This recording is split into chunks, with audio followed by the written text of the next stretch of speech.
Fotonya di mana?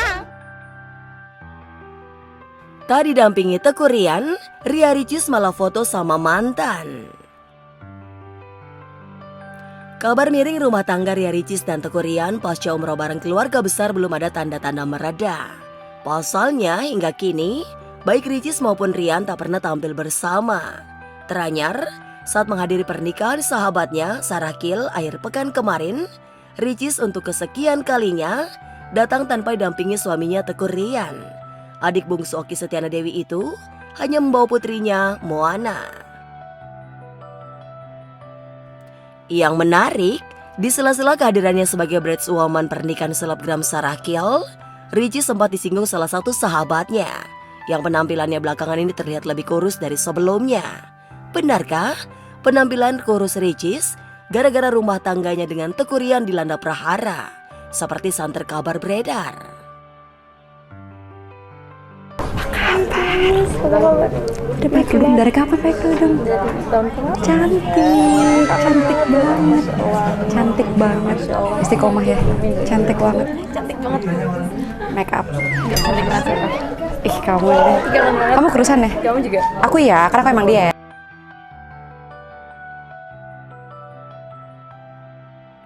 Iya, sampai saat ini, apa alasan pasti mengapa Ricis datang ke resepsi tanpa suami masih jadi teka-teki.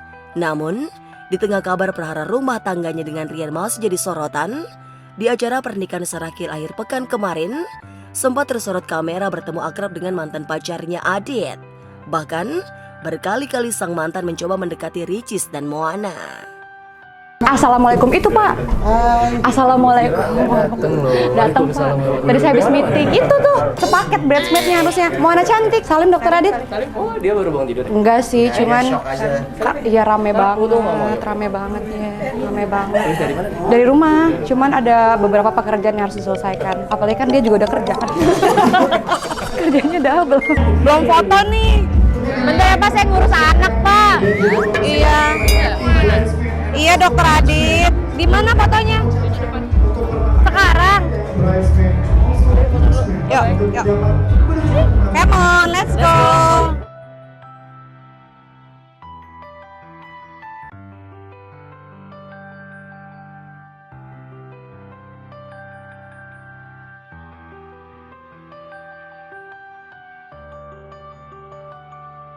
Dokter Adit ngajak foto nih. Awas dia ntar netizen aneh-aneh. Dia yang ngajak foto ya. Enak ngajak aku. Fotonya di mana? Fotonya di mana? Baju aku basah, ketumpahan Moana.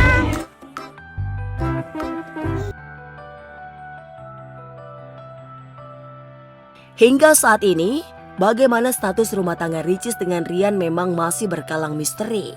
Pasangan yang menikah 12 November 2021 itu sama-sama kompak bungkam. Setiap kali disinggung soal masa depan kehidupan rumah tangga. Lantas, apa kata Roy Kiyoshi? Benarkah hasil penerawangannya, Ricis dan Ryan yang nyaris tak pernah bersama lagi tengah berada di tubir perceraian? Aku ngerasa memang ya, saya sangat turut bersedih untuk Ricis gitu. Memang saya ngelihat ada unsur-unsur perceraian, tapi ya mau ya bisa nggak ya kita rujuk kembali, atau bisa nggak diomongi atau introspeksi diri lagi gitu. Jadi ya apa yang saya lihat semoga itu tidak terjadi, semoga perpisahan semoga tidak terjadi.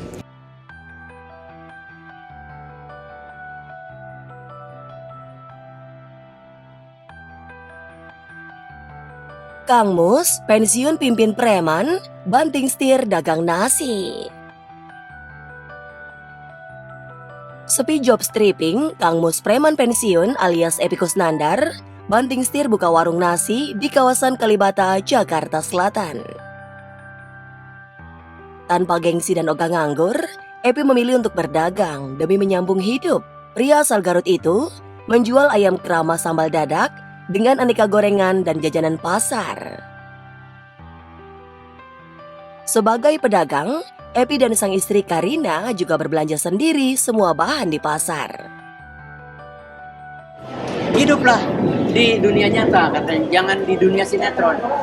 Saya nggak mikirin itu ya, karena saya itu orang yang dikenal dan udah terkenal, jadi nggak mikirin itu. Saya serahkan ke istrinya, tanya kalau masalah modal berapa, ongkos angkut berapa, itu saya nggak mikirin, karena istri saya udah, kamu di depan aja. Bukan hanya itu, terhimpit ekonomi yang sulit juga membuat Epi jeburkan putra bungsunya, Quentin, ke dunia entertain. Tentunya, keputusan ini bukanlah hal mudah. Demi membentuk sang anak untuk menjadi aktor hebat, Epi pun mengajarkan secara langsung bagaimana cara mendalami sebuah peran. Ya, saya ajarin dengan sederhana aja, bahwa bermain itu jangan macam-macam, satu macam aja. Kalau mau gila, gila. Kalau mau sederhana, sederhana sekalian. Begitu. Mungkin saya lebih keras ya dari kalau Kang Epi itu papinya tuh menyampaikan berbicara dari hati ke hati. Saya gitu. Keras jadi otomatis tuh turun ke dia. Tapi kerasnya dalam arti untuk kebaikannya dia gitu. Jadi kayak misalnya harus bangun pagi berangkat untuk reading. Kalau malas-malesan, ayo bangun. Terus mengingatkan untuk terus berlatih, membaca skenario. Pengorbanan Epi pun tak sia-sia dan membuahkan hasil yang manis. Quentin berhasil dapatkan sebuah peran antagonis dalam film layar lebar. Tak tanggung-tanggung, Quentin berakting dengan artis-artis ternama. Bahkan, Quentin akan memerankan tokoh di film yang pernah dipopulerkan oleh Iqbal Ramadan. Aku jadi Gigin tuh karakter yang jahat gitu. Bersejarah sekali ini.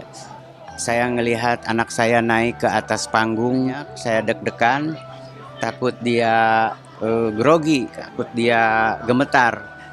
Alhamdulillah itu sudah berjalan dengan lancar ya. Pengen jadi aktor tuh karena ya seru, katanya jadi aktor itu capek juga. Tapi di lokasi syuting pasti bakal ketemu orang-orang baru yang... Ya, saya mendukung dari sekarang.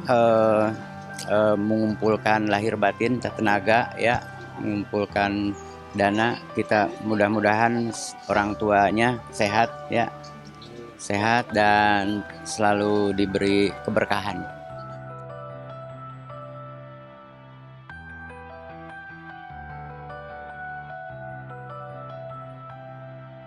Giselle dari sekedar ikut-ikutan kini jadi menekuni olahraga lari. Giselle tampak antusias mengikuti kegiatan lari yang diikutinya di kawasan Pantai Indah Kapuk, Jakarta, Minggu pagi kemarin. Iya, tadi pemanasannya udah komplit ya. Padahal pagi hari ini kita akan berlari sejauh kira-kira 7,4 km dan melewati 2 water. Bersama ratusan peserta, mantan istri Gading Martin ini berlari sejauh 7,4 km dengan penuh semangat. Giselle pun tak menyangka waktu lari yang dia tempuh per kilometer lebih baik dari lari jarak jauh yang pernah ia ikuti. Road to Adiaksa International Run 2024. 5 menit 49 detik. Pace-nya 6.15. Berarti 1 kilo tuh 6 menitan 15. Ya begini Mas antusiasnya. Seru banget ya. Iya seru, kalau setiap event lari gitu pasti saling menyemangati satu sama lain. Terus mudahan kelarnya tetap makan, ada semangka, ada pisang, ada semuanya ada soto. Sudah setahun terakhir Giselle menekuni olahraga lari. Menariknya, dari sekedar mengikuti teman-temannya berolahraga lari, Giselle pun jadi ketagihan dan menekuni olahraga murah meriah itu. Bahkan, ibu satu anak ini menyempatkan waktu berlari secara rutin, serta mengikuti sejumlah event lari jarak jauh, termasuk lomba lari maraton di New York, Amerika Serikat, akhir tahun lalu. Dan ternyata memang kalau kita pikiran bilang bisa, tuh badan juga jadi mengikuti ya. Padahal kalau secara hitungan logika kayak bukan pace-nya aku, tapi ternyata bisa gitu. Jadi senang dan semuanya semangat, semuanya sehat. Yang penting finish sehat, aman, nggak ada apa-apa. Dan di tahun 2024 ini, Giselle dijadwalkan akan mengikuti event Adiaksa International Run 2024 yang dihelat di Bali pada bulan April mendatang. Pada event itu, Giselle tidak mau jadi penggembira saja. Dia bertekad untuk memperbaiki catatan waktu berlarinya. Ya harusnya sih jauh lebih seru ya, karena ini baru mulai. Nanti kan pasti akan lebih proper dengan chip time, waktu, medali dan semuanya. Pasti euforianya juga lebih seru, endorfinnya lebih tinggi. Mudah-mudahan larinya juga bisa lebih kencang gitu. Jadi ini masih kayak pemanasannya gitu, tapi pemanasannya turns out tuh panas banget ternyata. Ngebut. Hari Minggu tuh biasanya aku lari di CFD santai, pace-nya 7,5, 8 gitu. Ini tadi 6. Lumayan ngap, tapi aku gengsi, nggak mau berhenti karena yang lain masih lanjut. Aktivitas lari yang ditekuni Giselle sepertinya bakal diikuti Gempi. Apalagi, selain menyukai olahraga, Gempi juga sering menemani Giselle berlatih lari.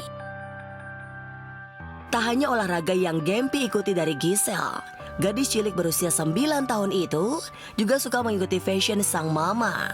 Bahkan kabarnya, Gempi suka memakai pakaian serta aksesoris milik Giselle. Oh, enggak sih. Palingan baju crop top bisa share karena size-nya kecil. Terus apalagi nggak ada sih, itu aja. Sisir dia suka banget nyisir rambut. Iya, lucu banget, dia nggak mau rambutnya berantakan.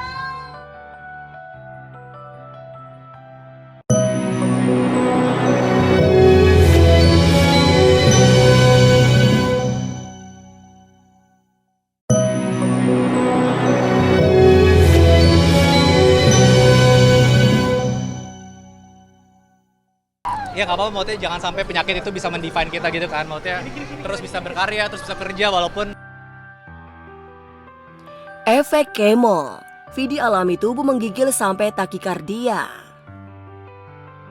Vidi Aldiano diketahui masih berjuang melawan penyakit kanker ginjal yang ia derita. Salah satunya, Vidi menjalani pengobatan kemoterapi. Seperti yang baru-baru ini ia bagikan di unggahan pribadinya, di mana Vidi menceritakan tentang efek samping dari perawatan tersebut.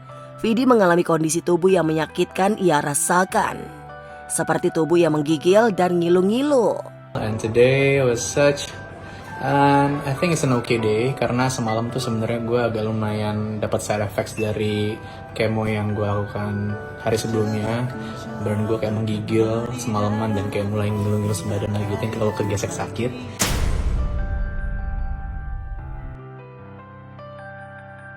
Kondisi lainnya yang dialami suami Sheila Dara ini adalah takikardia. Takikardia adalah kondisi saat detak jantung tiba-tiba sangat tinggi, terutama saat baru saja bangun dari tidur. Lantas, benarkah Vidi sampai stres jika tiba-tiba takikardia kembali menyerang tubuhnya? And then pagi ini tadi gue bangun dengan keadaan takikardi itu kayak dimana nanti gue tiba-tiba kayak heart rate-nya tinggi di atas 110 pada saat gue lagi duduk gitu. Agak lumayan stres karena hari ini gue kegiatannya sebenarnya agak lumayan banyak. Tadi gue agak lumayan berpikir apakah gue bisa menyelesaikan kegiatan gue hari ini, apakah gue harus cancel. Ya, tidak semua orang kalah melawan kanker. Meski sakit tidak bisa ditawar, toh Vidi tetap ingin menunjukkan bahwa hidupnya masih baik-baik saja. Meski kini, di tubuhnya telah bersarang penyakit kanker ginjal. Lihat saja, Vidi masih tampil begitu energik saat menghibur banyak orang dengan suara merdunya.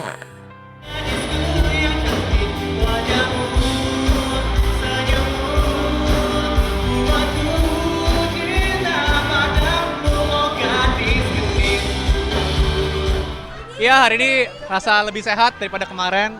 Kayaknya karena banyak doa dari orang-orang juga nih, jadi kayak lebih sehat dan bisa manggung full saat hari ini, jadi senang banget.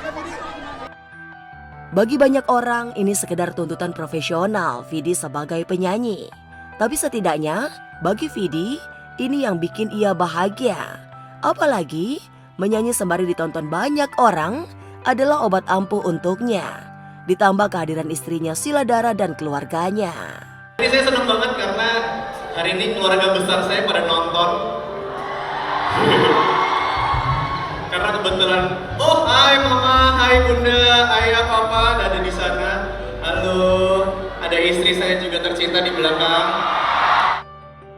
Bukan Vidi namanya jika tidak memberikan positive vibes dan menerima segala hal dengan lapang dada, termasuk penyakit. Padahal di luar sana, banyak penggemar sempat menaruh cemas saat Vidi tertangkap kamera dengan muka merah menahan sakit sambil terus bernyanyi. ya nggak apa-apa, maksudnya jangan sampai penyakit itu bisa mendefine kita gitu kan, maksudnya terus bisa berkarya, terus bisa kerja walaupun mungkin ada titipan dari Tuhan yang berupa sakit, jadi kayak nggak menghalangi kita untuk kerja gitu.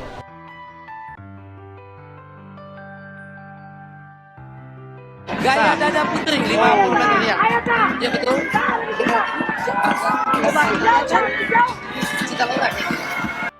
Cinta Laura dan Soraya Rashid bertarung di arena kolam renang. Cinta Laura tidak hanya piawai berakting saja. Selebriti blasteran Indonesia Jerman ini ternyata juga mahir berolahraga renang. Iya, Cinta Laura tak hanya sekedar bisa berenang saja. Cinta juga memiliki teknik berenang yang sangat baik. Hal itu dibuktikan Cinta saat ia mengikuti lomba renang melawan rekan-rekannya sesama selebriti di gelanggang renang Jakarta Pusat akhir pekan kemarin. Sejak lomba dimulai, Cinta langsung melaju lebih cepat dari peserta yang lain. Dengan teknik, start dan renang yang dimiliki, artis berusia 30 tahun ini menjadi yang tercepat dengan catatan waktu 44,10 detik. Aku merasa bersyukur karena dua hal. Sebelum aku kompetisi, aku sempat dibantu stretching sama suster-suster fisio. Ada coach yang ngasih aku swim cap. Dan swim cap itu bener-bener ngebantu aku berenang lebih cepet. Karena tadinya aku mau berenang gini aja. Emang rambut aku udah dikepang. Aku nggak ada rencana untuk pakai swim cap. Tapi dikasih swim cap dan aku rasa itu juga berkontribusi terhadap kecepatan aku. Sudah lama Cinta Laura menekuni olahraga renang. Bahkan saat masih sekolah, Cinta sering mengikuti lomba renang. Walaupun sempat grogi, namun Cinta dapat menyingkirkan groginya saat berlaga di kolam renang. Hasilnya, pada lomba renang itu, Cinta berhasil memboyong 2 medali emas. Prestasi itu tentu saja membuat Cinta bangga. Hari ini seneng banget karena mungkin untuk teman-teman yang udah lupa atau nggak ngikutin jalan karir aku kan memang atlet dari kecil. Sebenarnya hari ini aku sempat sedikit nervous karena saat lihat lawan-lawan aku, saat stalking IG mereka banyak yang udah latihan dan aku karena schedule-nya padat banget minggu ini nggak sempat latihan sama sekali. Tapi kali ini aku nggak tahu kenapa agak mempertanyakan diri aku, tapi ternyata itu tidak perlu karena hasilnya memuaskan. Sementara itu, Soraya Rashid yang juga ikut lomba renang melawan Cinta Laura harus puas di urutan buncit alias terakhir. Lompatan pertama menurut aku adalah best moment. Ini challenge banget buat aku karena aku emang belum expert berenang. Kalau aku tuh gak pernah, bener-bener cuma ekskul, berenangnya suka aja olahraga air, cuman belum spesifik renangnya. Meski tidak juara bahkan berada di urutan terakhir, Soraya Rashid tetap bangga dengan penampilannya. Apalagi laganya di arena kolam renang melawan Cinta Laura, ada calon suami yang menyaksikan dan memberikan support kepada Soraya. Suportif banget sih. Terus ayah sama ibunya juga tadi teriak-teriak pas aku lagi nyelam, itu benar-benar ini banget sih, aku ya terharu, seneng banget juga.